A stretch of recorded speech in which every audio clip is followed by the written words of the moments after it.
All right, we're continuing our class in Daniel.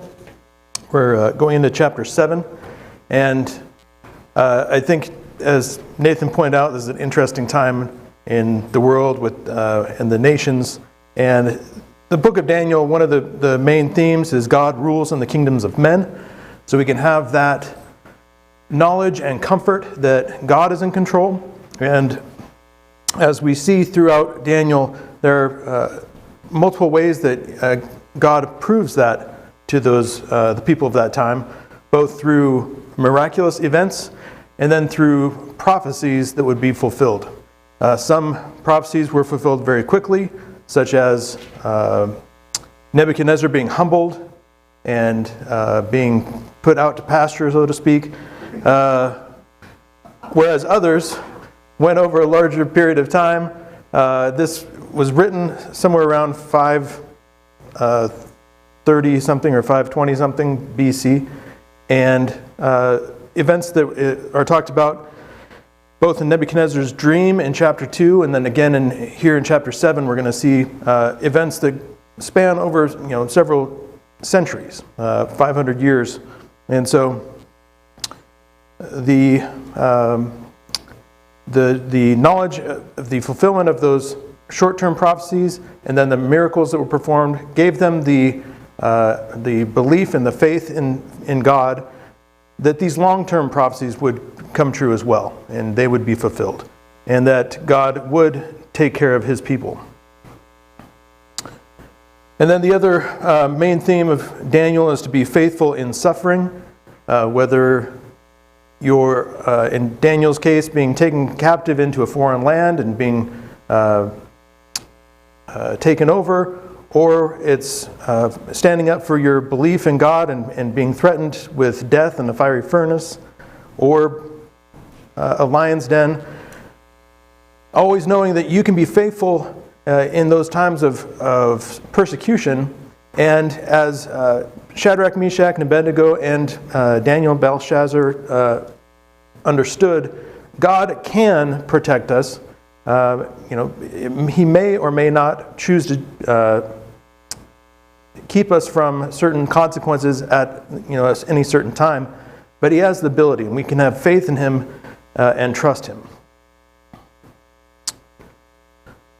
So we won't go through and go through the full quiz on these, but just to review verses or chapters 1 through 7, and we've covered 1 through 6 so far, but I was trying to find a better way. I know I grouped them later in another slide that shows the structure, but just to kind of show the relationship of these chapters, 1, 3, and 6 deal with the suffering and faithfulness and suffering, and then 2 and 7 discuss the visions of the four kingdoms, and then 4 and 5 are both stories about rulers being humbled. And then 8 through 12 are all related to that, the more visions and prophecies of the time of the end. So as we saw the structure again, faithful suffering, 4 empires rise and fall, God humbles the proud, and then visions leading to the time of the end. So that gives us the framework of how Daniel's written. Again, we're talking about this time period here that is the Babylonian captivity from 605 to 538 with the first return from exile. And what we're going to be looking at this evening is in chapter 6 we saw through the fall of Babylon and the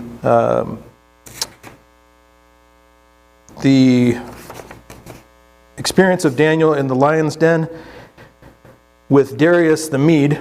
And so now we're going to take a step back in chapter 7. In the first verse it says, "In the first year of Belshazzar, the king of Babylon, Daniel saw a dream and visions in his head as he lay in his bed. And then he wrote down the dream and told the sum of the matter." So we're going to step back to the first year of Belshazzar, which was 539, I believe. Or 553. 539 was the last year of Belshazzar. And so we're going to take a step back. So the previous chapters have all been pretty in chronological order. And now these remaining chapters are visions that occurred throughout some of these times. And we're not clear exactly when those were, but we know this one is pinpointed for us. So as I said, Daniel had a vision in the first year of Belshazzar. And in verse 2, Daniel declared, I saw in my vision by night, and behold, the four winds of heaven were stirring up the great sea, and four great beasts came up out of the sea, different from one another. So Daniel's having this vision appears to be in a dream, and he wrote this down, and he told the sum of the matter, which basically the summary of it. So he doesn't give all the details that we might want, but he gives us all the details we need. And so he tells us about the vision and the four winds. The wind is commonly used to represent God's power, and the beast came out of the sea, and the seas commonly are used to represent the people of the world, the people of the earth. We see that in Revelation 7 and 17, where it talks about it describes it uses the sea as a symbol of the people. And then the beasts are coming out of the sea, which also is similar to Revelation 13, where the dragon is there and he calls these beasts out of the sea. And so Daniel's using these ideas that John is going to use later on. And we studied Revelation not too long ago. And so it's kind of in my mind of, Daniel's using Revelation terms, but it's really the other way. Daniel came first. And so John was using Daniel terms so that the people would understand and familiar with the illustrations that he was going to be using. And so as you study Daniel, you can sometimes use Revelation to get a better understanding of what symbols might mean. And it especially goes the other way. Revelation, you can use Daniel to help understand it as well. But since since Revelation wasn't written at this time, probably the best commentary on Daniel is Daniel. And so we can use what information we have in the book that is given to us directly, and we can draw conclusions from other information from previous dreams and visions. So in verse 3, he says these four great beasts came up out of the water, out of the sea, different from one another. So there's this, we're just going to read the description of the four beasts, and then we'll go back and discuss them a little more in detail. In verse 4 it says, the first was like a lion and had eagle's wings. And then as I looked, its wings were plucked off, and it was lifted up from the ground and made to stand on 2 feet like a man. And the mind of a man was given to it. And behold, another beast, a second one, like a bear. It was raised up on one side. It had 3 ribs in its mouth between its teeth, and it was told, arise, devour much flesh. After this I looked, and behold, another like a leopard, with 4 wings of a bird on its back. And the beast had 4 heads, and dominion was given to it. After this I saw the night visions, and behold, a 4th beast, terrifying and dreadful and exceedingly strong. It had great iron teeth. It devoured and broke in pieces and stamped what was left with its feet. It was different from all the beasts that were before it, and it had 10 horns. And I considered the horns, and behold, there came up among them another horn, a little one, before which 3 of the first horns were plucked up by the roots. And behold, in this horn were eyes like the eyes of a man, and a mouth speaking great things. So later on, Daniel says he was very affected by this dream, and you can see why. It's bad enough when you have a dream and there's an animal like a lion or a mountain lion or something like that chasing you, but when it has wings or 4 heads, it's just one thing on top of another. So these would be very alarming to Daniel, and he wouldn't know what these meant by themselves. He just knows 4 terrifying things are there in this dream. and they seem to be in charge. They're given dominion. They're told to go and destroy and eat. And so it puts him in a very vulnerable position. He knows that these things have power, and they appear to be able to use their power at will. So as we go back, and these were just a couple of artist renderings, which as I try to avoid generally, just because they're so bad compared to what our imaginations may be able to produce, and compared to what I think these things must have looked like. Like the multi-metal man in the dream in chapter 2, where Nebuchadnezzar was terrified of it. And none of the images that I saw of those statues were terrifying. So I try to avoid illustrations like these. But this kind of gives some sort of visual representation for us, and sometimes that's helpful. The fourth beast you may see in the middle. Some people think it's like a dragon or even like a dinosaur type lizard or reptile, and that's as good of a guess as any. So as long as you don't just lock that into your memory of that's what it is, then that's fine to use some terrifying beast as the placeholder. But he talks about the lion, and there's certain characteristics of each of these animals that he's going to be discussing. These beasts, and I think that they're not just random things that were put into his vision. I think they each have meaning and represent things. It's difficult because not all the items are described, and representations, not all of them are explained, and so we can't jump to conclusions and be dogmatic that we know what each little thing means, but we can see pretty impressive evidence as we look at these different characteristics of correlation with history of what happened with these nations that these beasts represent. And so we'll take a look at some of those. The first one is like a lion with eagle's wings. And so there's like the two of the king of the land and the king of the air, both in one creature. And then I looked, and its wings were plucked off. So something happened to this lion, this eagle lion, and its wings were plucked off, and it was made to stand on 2 feet like a man, and the mind of a man was given to it. And yeah, we'll talk about these first three, and then we'll get more into the fourth one later, because he goes into more detail. So first of all, what might this lion represent?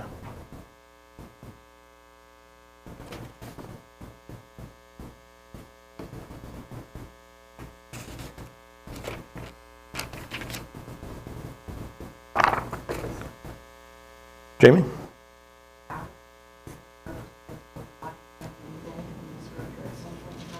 Okay, so it seems to me to be Babylon also, and it kind of, the description of how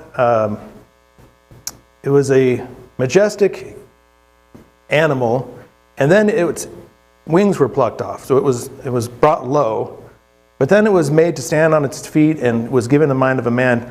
That kind of tracks to me with the story of Nebuchadnezzar, how he was at the height, he was a great ruler who was brought low, and then he was restored to his greatness and glory, and even exceeded his previous. And so that tracks with this description here. Any other comments on the lion? All right. And behold, another beast, a second one like a bear, was raised up on one side. It had 3 ribs in its mouth, and between its teeth, and it was told, "Arise, devour much flesh." So, using that kind of imagery, it's going to be difficult for us to identify these things without using a key. And so if we jump forward.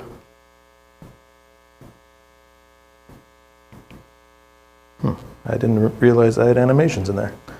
If we jump forward, we can use the Bible itself or Daniel's writings themselves to explain Daniel's other writings and the visions. And so when we saw the multi-metal man with the head of gold, that we were told that represented Babylon and Babylonian kingdom. And then the chest and arms of silver, the Medo-Persian kingdom, the shared rule with the Persians and the Medes. The stomach and thighs of brass or bronze, we can see that those are illustrative of the Greek kingdom. And then we saw that the legs of iron and feet of iron and clay really fit well as a description of the Roman kingdom.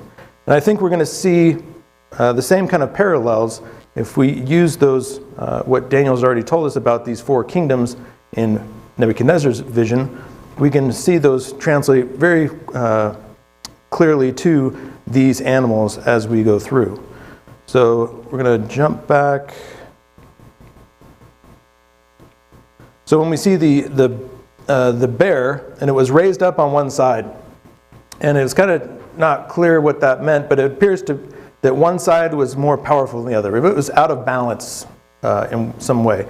And so that, to me, looked like it, and we're going to get more explanation in chapter 8 in a different vision, but it appears that would just show the imbalance between the Medes and the Persians, that the Persians were, Cyrus and the Persians were in charge of the whole kingdom, whereas Darius the Mede appeared to only be the king of Babylon within the Persian kingdom. And so it was a little imbalance of power. Does anybody know what the three ribs in the mouth represent? Jamie. Possibly the Persians had like three big wars, so they had to go over Babylon, Egypt, and India, or something like that. Yeah, there's Conquerors or something. and this is one of those ones where there's no explanation in Daniel, so it's hard to say what they represent. So I would generally avoid trying to give an explanation for the ribs, but there are scholars that have that idea that they had three major wars, and they were represented by those ribs. But they were told to arise and devour much. And so they were given a lot of strength and power to accomplish what they wanted to.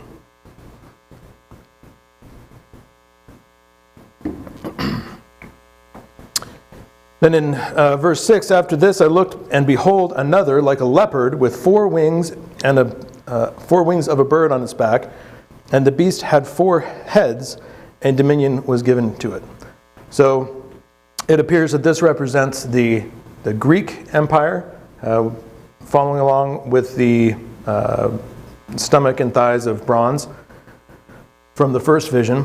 And we're going to see a little bit more about this one in chapter 8 as well. And so I think it really fits well with describing the Greek Empire, because just the empire itself, these beasts represent, it said they represent kings, but they really represent the kingdoms of those kings. And so when Alexander the Great conquered the world, and then shortly after that, he died, and it was split up into 4 groups. And so you had these 4 rulers of this kingdom, and I think that is what the reason is for the 4 heads. But we'll talk more about that in the next chapter. And then after this, I saw in the night vision, and behold, a 4th beast, terrifying and dreadful and exceedingly strong. It had great iron teeth that devoured and broke in pieces and stamped whatever was left with its feet. It was different from all the beasts that were before it, and it had 10 horns.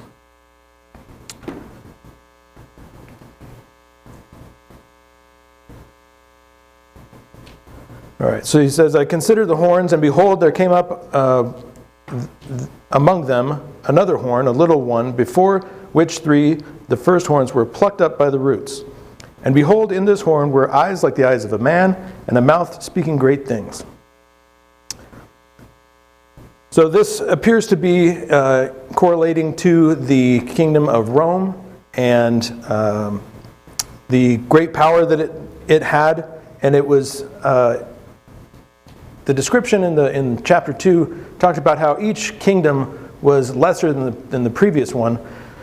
And I think we talked about that could be that they were lesser in character and in quality, because the amount of land that each one had actually was larger than the previous ones. And so this beast and this kingdom, they conquered like no kingdom had conquered before. And we talked some about how Nebuchadnezzar brought in, how when he would conquer a nation, he would bring in some parts of their culture and aspects and wouldn't try to just put them totally out, make them convert to his religion, but he did that with, allowed them to keep things so that they would be more accepting of this rule. And there were times, especially in the early expansion of the Roman Empire, where that was not practiced. They were really looking to conquer the savages and have them get rid of their old practices and accept their practices. And this really was the ultimate rule or root of it was the desire for the Caesar worship, putting Caesar in a place of God. And so they didn't want anything getting in the way of that. Later on, we kind of see a little different approach with the conquer of nations that weren't quite as totalitarian. They didn't just eliminate everything from those nations. They would kind of learn their lesson, I guess, and in certain places they would have cities like Philippi that were for the retired officers, so that they would have a stronghold in an area, but they wouldn't be totally dominating it all the time. There would be some level of peace. Are there any comments on that so far? All right.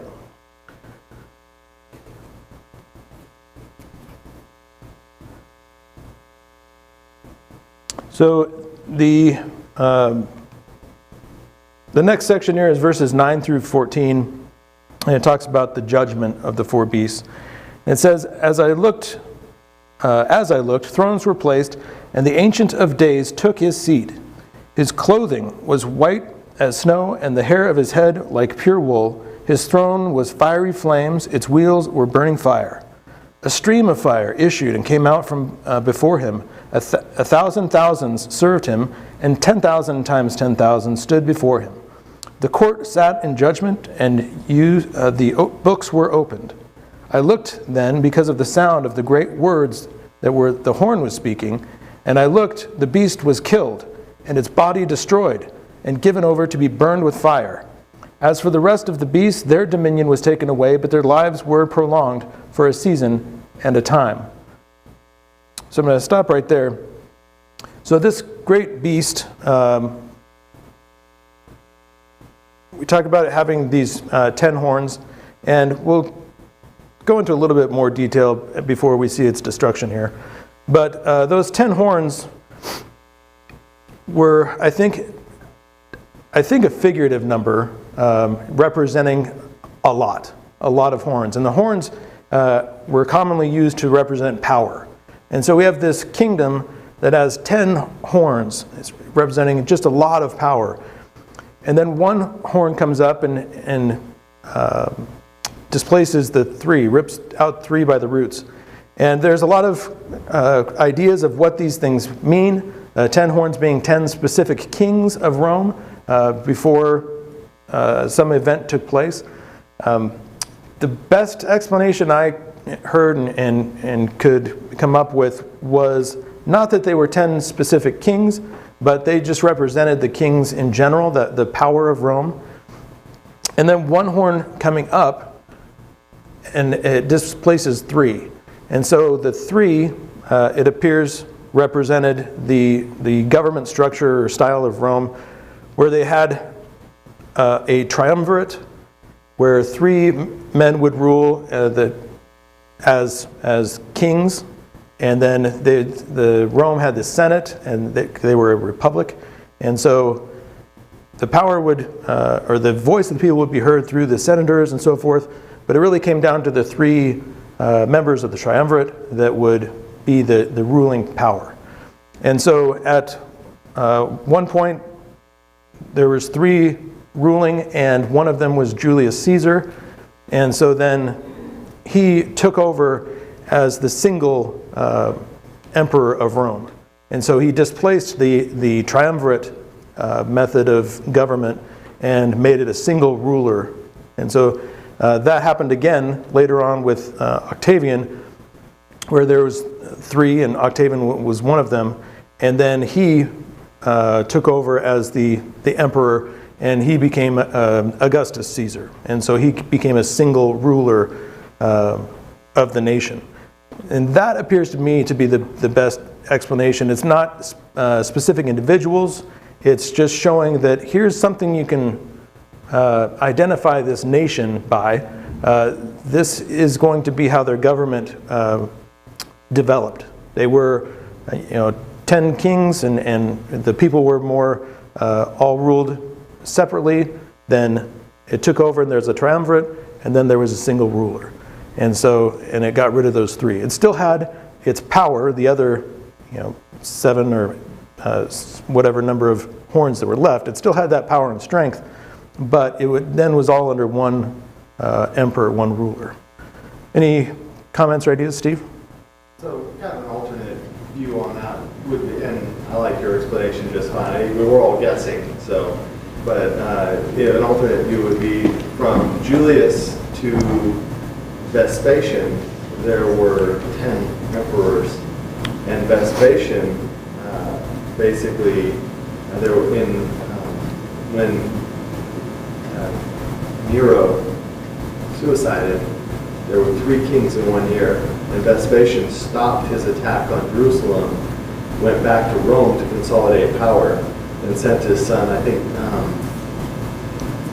Tiberius? Tiberius, I was thinking, but I feel like that's wrong. But anyway, sent his son back. I hope it's not. To finish, because I feel like Tiberius was the emperor when Jesus was born. Yeah, that's right. So anyway, Vespasian sent his son back to finish conquering, but that would be the alternate view.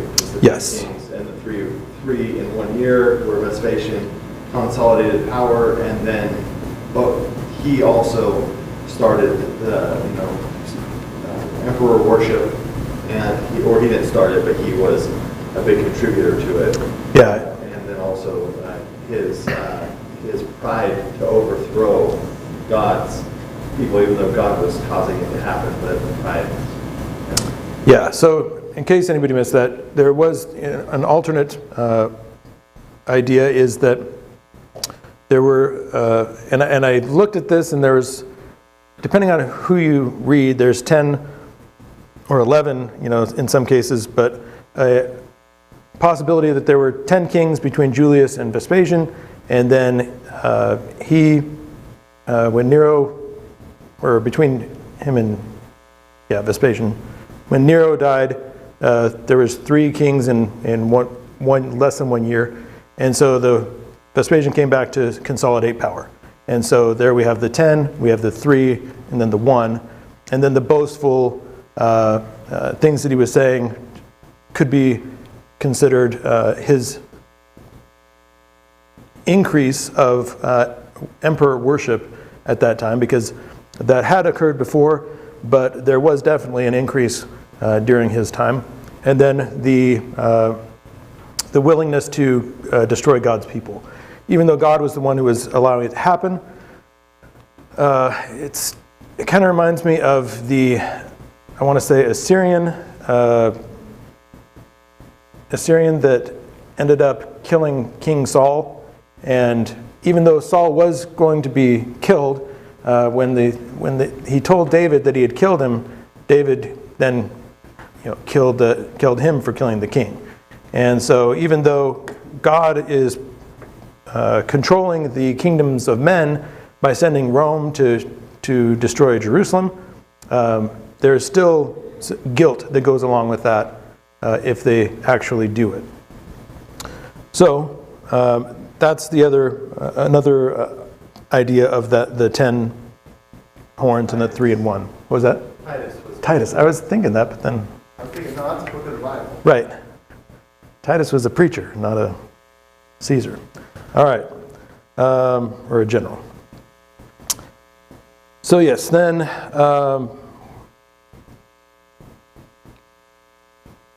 let's see if there's anything else we missed here on the beast.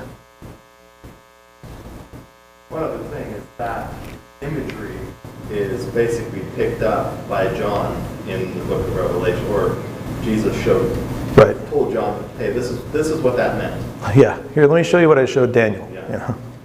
Yeah, so again, the book of John, or the book of Revelation, written by John, is using Daniel images that people would understand. They would have been reading this for 500 years and would understand, and they would have seen these things take place and develop over time. So in verse 13, I like in verse 12 how it says, well,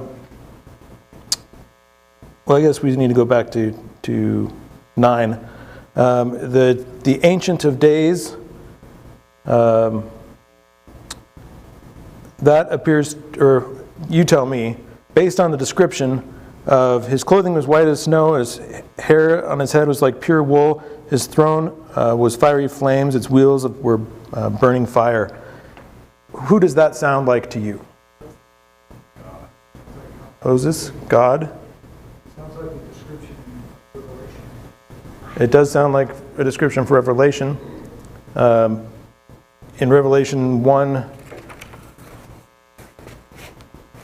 verse 12 through 16.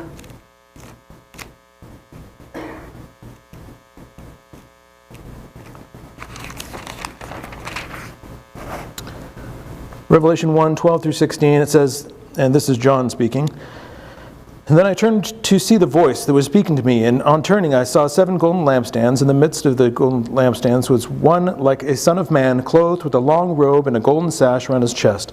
His hairs of his head were white like white wool and like snow, his eyes like a fire of flame, his feet like burnished bronze, refined in a furnace, and his voice like the roar of many waters. In his right hand he held 7 stars. From his mouth came a sharp 2-edged sword, and his face was like the sun shining in full strength." And who is that description of there?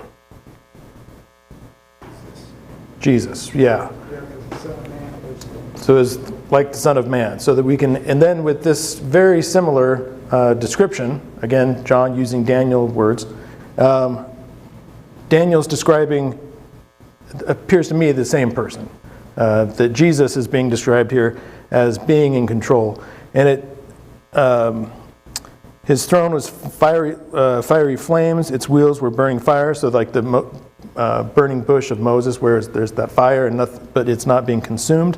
And it doesn't seem right in our regular thoughts of what a throne would look like for it to have wheels, but it seems like that would be a convenience that they would have appreciated, rather than I have seen thrones that they have the long posts like the Ark of the Covenant, where people would have to carry the king around. I, for one, if I was in charge of transporting the king, would go for wheels. So that's probably what those wheels represent. But a stream of fire issued and came out from before him. So it appears to me like he's got this throne, and then there's like lava pouring out from the front of his throne, a stream of fire, and thousands and tens of thousands and tens of 10,000s, all kinds of people there. And the books were open, and I don't know for sure what books these are, whether these were, the book that I naturally would first think of would be the Book of Life. But the books were being opened just it appears to me to be the record of events. Nothing's hidden from God. And God knows it all, and he can present it, and he knows, what people have done and what nations have done. And so the record of events, history is laid bare before God and before Jesus in judgment. And then I looked because of the sound of the great words that the horn was speaking, and I looked, and the beast was killed.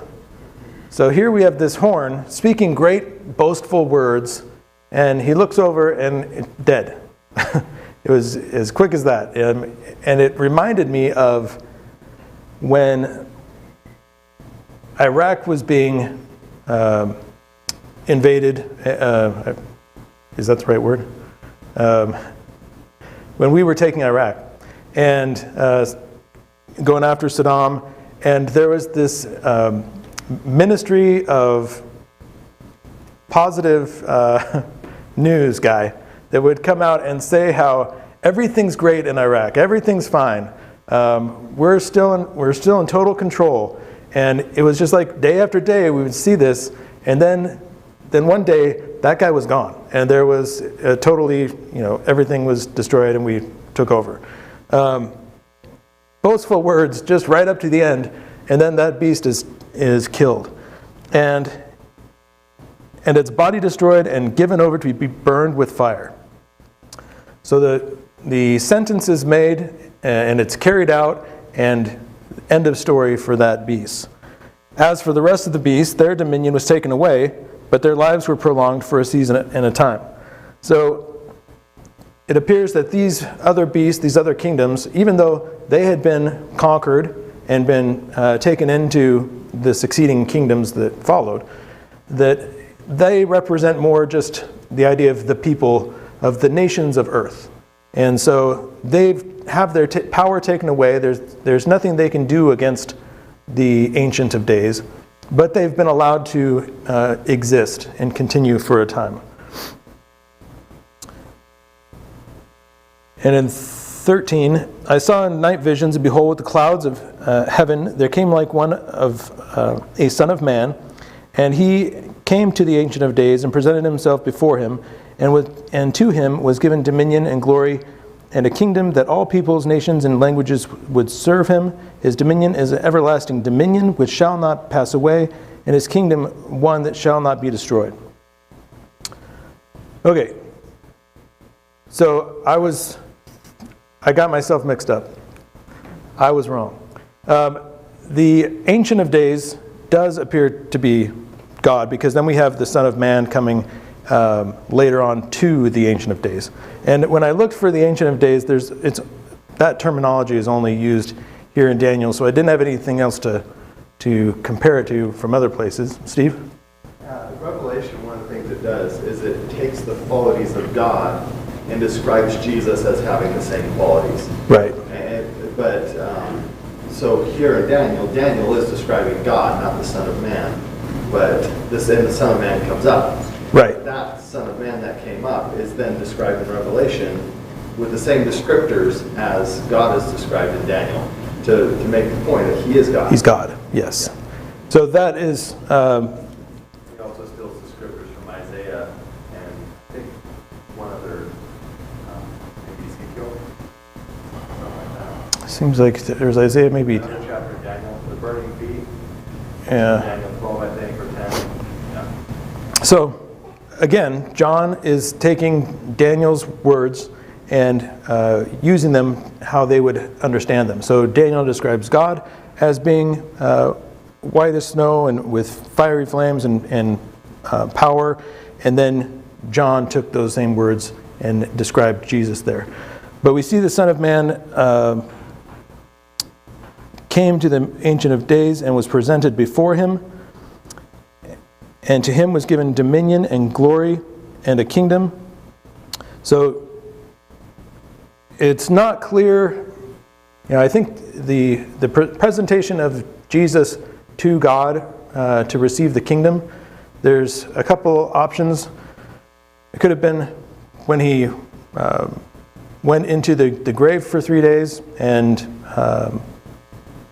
then took captivity captive and led them to freedom, or when he ascended at the end of Luke and the beginning of Acts, ascended to the Father in the clouds. But it appears probably to be the first one to me, because he comes with additional power and control that he didn't have before. Steve? Before he was crucified, he said all authority has been given to me. Right. So, before he was crucified, he said it. Matthew 28, before he ascended, he said it, and then he ascended. Right. So, I like the picture of him getting on the cloud and going up, and then you that's the ground looking up perspective, and then you got the clouds looking down. You see this guy coming up in a cloud, And he's being presented here and receiving the kingdom.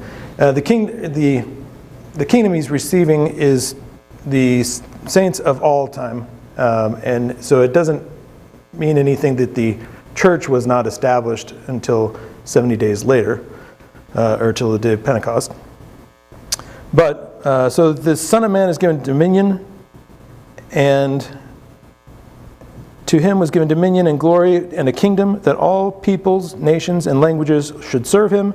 His dominion is an everlasting dominion which shall not pass away, and his kingdom one that shall not be destroyed. All right, so then in verse 15, Daniel's vision explained or interpreted. As for me, Daniel, my spirit within me was anxious, and the visions of my head alarmed me. I approached one of those who stood there, which is just kind of funny to me. He just goes up to the closest guy that's standing there, and asked him the truth concerning all this. So he told me and made known to me the interpretation of the things. So here's the interpretation of the dream. For all the questions that may have come up in the information I just gave you, here's the interpretation. Those 4 great beasts are 4 kings who shall arise out of the earth. But the saints of the Most High God, or the Most High, shall receive the kingdom and possess the kingdom forever, forever and ever. So that's what the dream means. So it's like one of those things where, all right, class is over. It's just been explained. That's all you get. And for us, we're like, wait, no, what about? And it's funny because we see that same thing in Daniel here. In verse 19, then I desired to know the truth about the 4th beast, which was different from all the rest, exceedingly terrifying, with his teeth of iron, claws of bronze, and which devoured and broke in pieces and stamped what was left with his feet. And about the 10 horns that were on his head, and the 1 horn that came up, and before which 3 of them fell, the horn that his eyes had eyes, and a mouth that spoke great things, and it seemed greater than its companions. So we're going to kind of go back in time, because this beast that Daniel is asking about, he's already been destroyed, right? The horn was talking boastful things. He looked over and it was killed, and it was put into the fire. So this kind of is a little flashback.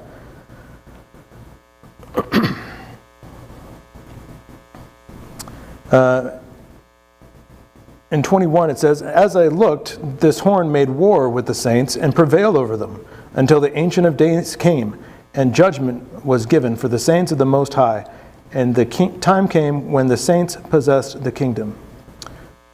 So this warring was happening, and he saw that the horn was making war with the saints and winning.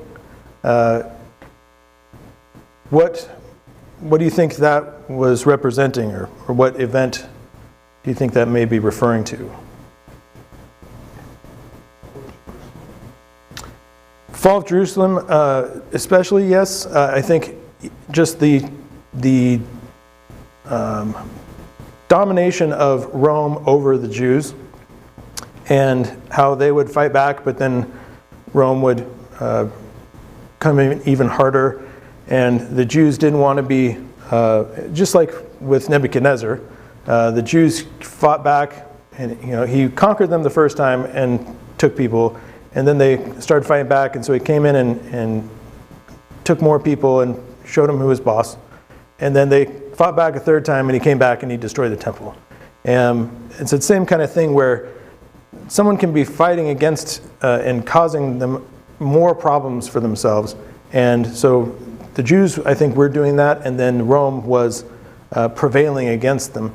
But I think the saints of the Most High were being lumped in together with those Jews that were the unfaithful Jews that were just trying to fight for themselves. And so there were saints that were suffering.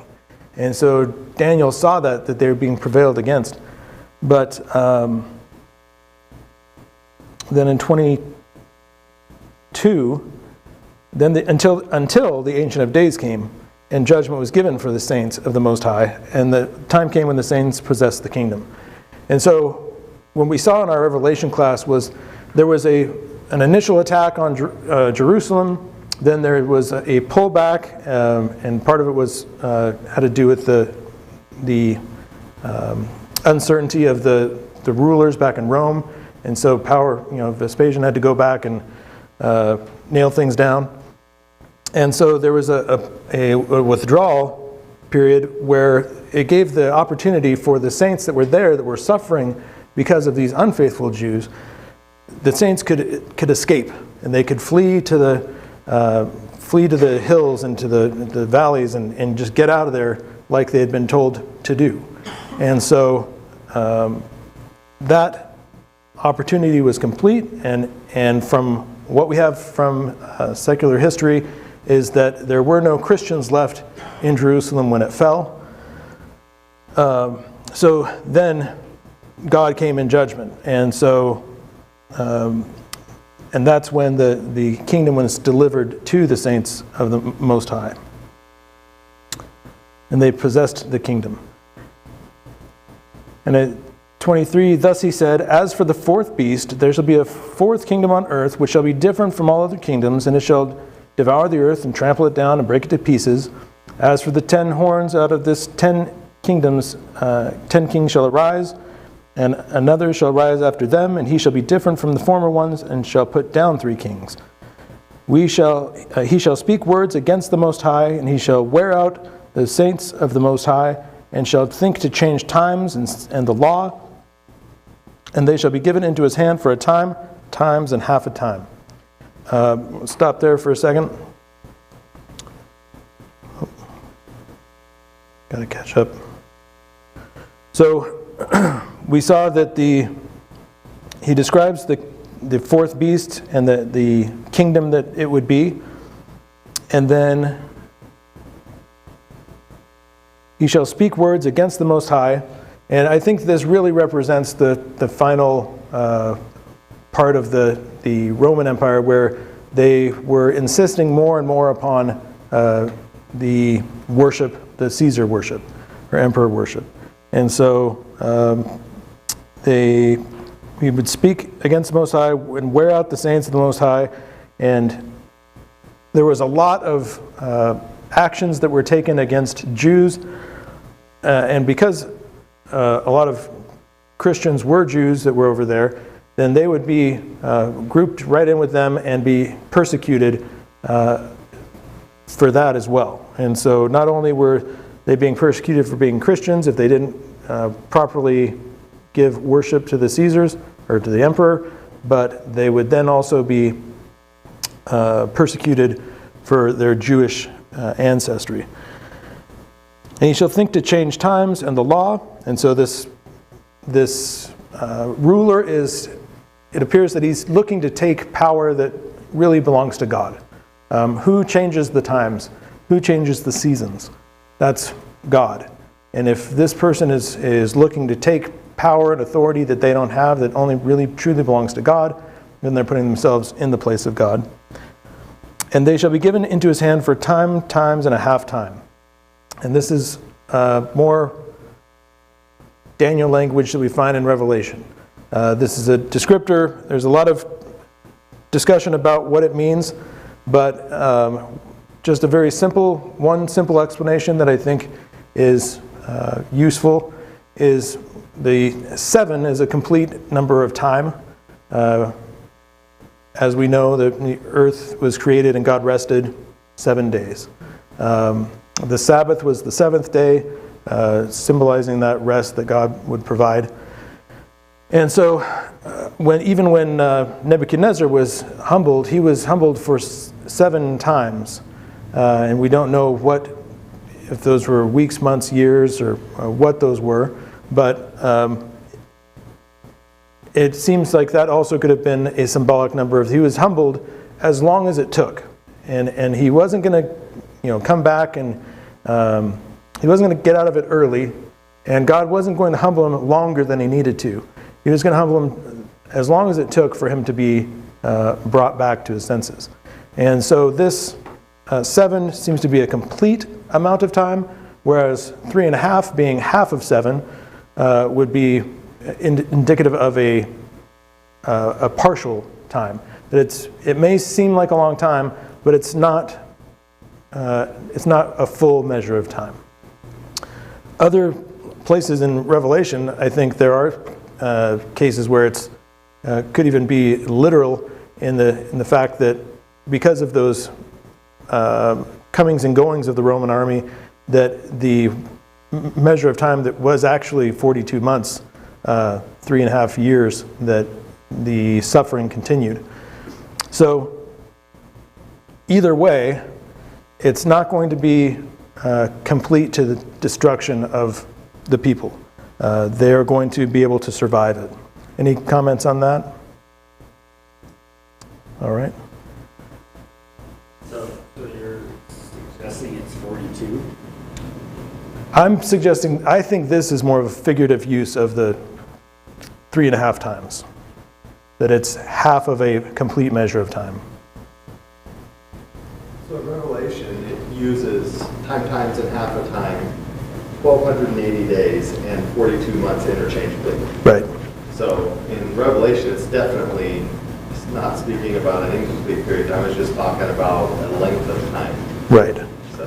So because this he doesn't use it the same way, it makes me think this is more of a figurative use of that number. So in 26 it says, "But the court shall sit in judgment, and his dominion shall be taken away, to be consumed and destroyed to the end. And the kingdom and dominion and the greatness of the kingdoms under the whole heaven shall be given to the people of the saints of the Most High. His kingdom shall be an everlasting kingdom, and all dominions shall serve and obey him." So we see the result. Oh, I didn't show you my picture of the horn.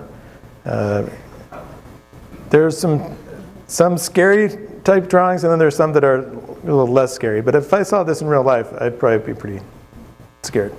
But we see that the resolution here is in 27. And it really comes back to the same message that he gave as the original interpretation of the vision. In 18, we read, "But the saints of the Most High shall receive the kingdom and possess the kingdom forever, forever and ever."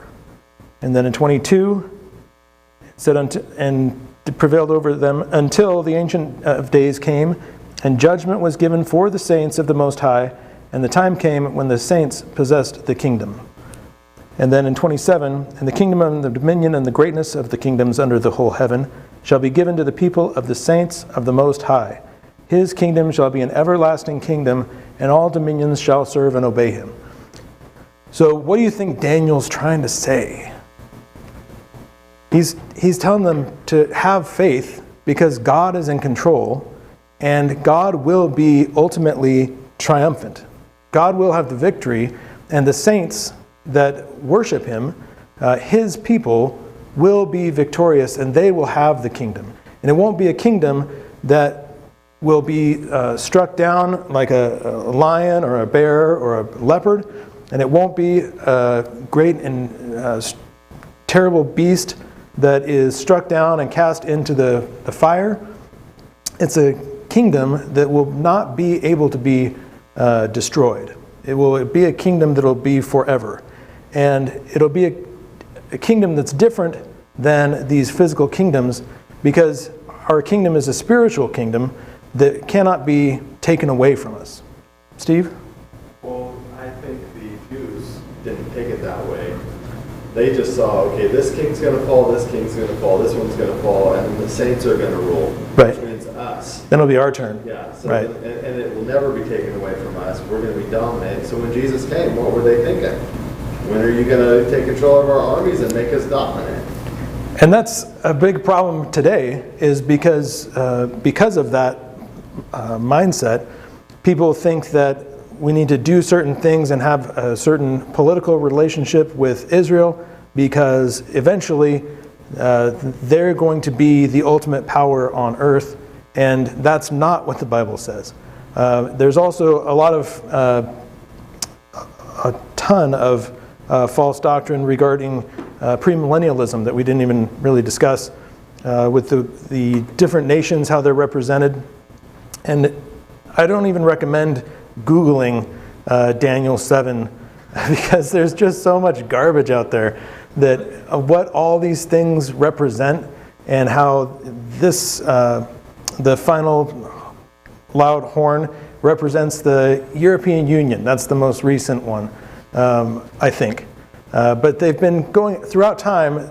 Men have been going through the Bible and saying, okay, well now we know those guys got taken care of, so that must not be the last one. So let's reshuffle what all these represent and figure out what this last one really represents.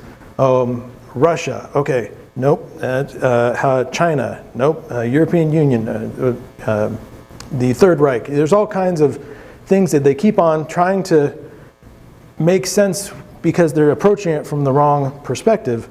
That this is first of all, the fourth kingdom was Rome, and it was destroyed, and that the new kingdom is a spiritual kingdom and not of this earth. Mike, do you have?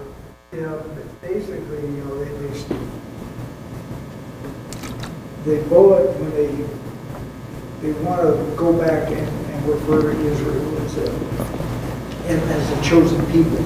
Right. And they still think that promise, even though it was conditional, is still in place.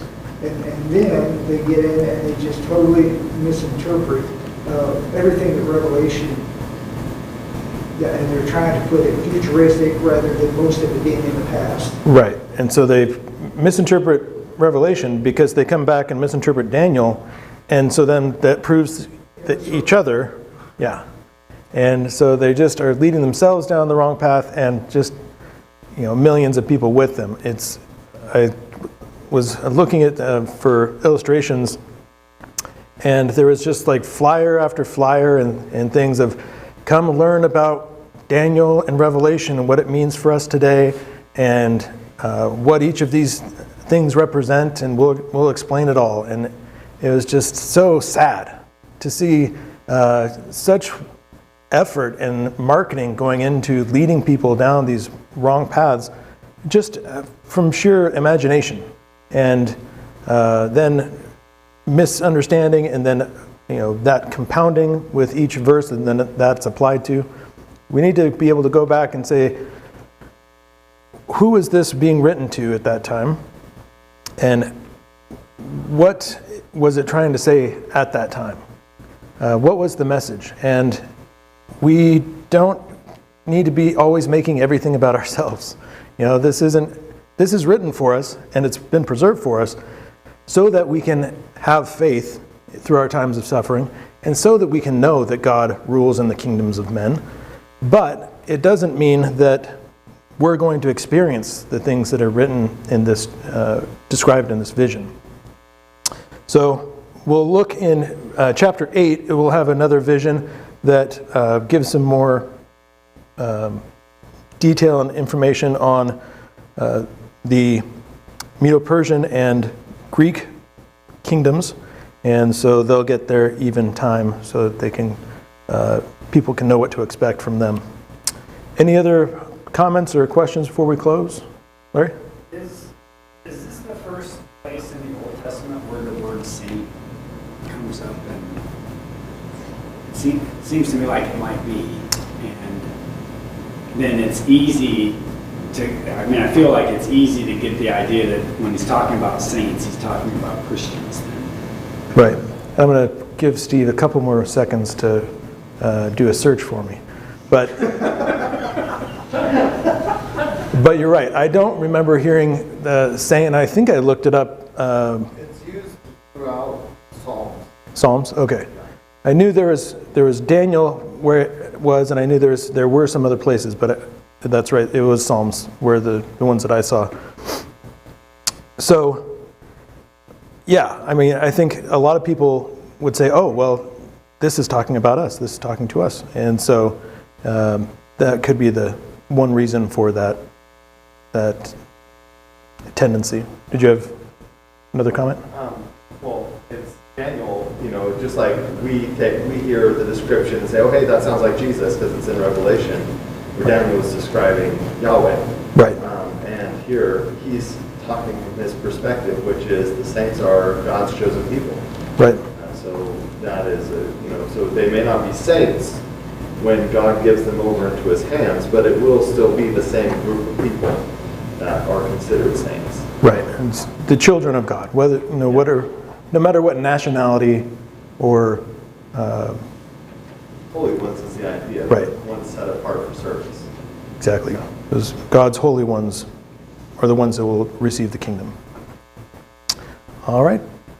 And we'll close with a word of prayer. Our God and Father, we thank you for your word. We thank you for the information that we get from the stories of people's lives and the visions that you bless them with. And we pray you'll help us that we can control ourselves in our studies of these things, that we can be restrained and only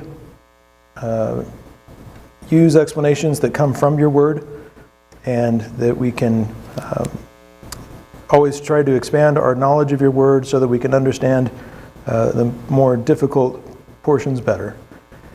We thank you for the encouragement your word provides, knowing that you are in control and that your kingdom is eternal. And we pray you'll help us that we can strive to share that good news with others so that others may enjoy that as well. All these things we pray in your Son's name. Amen.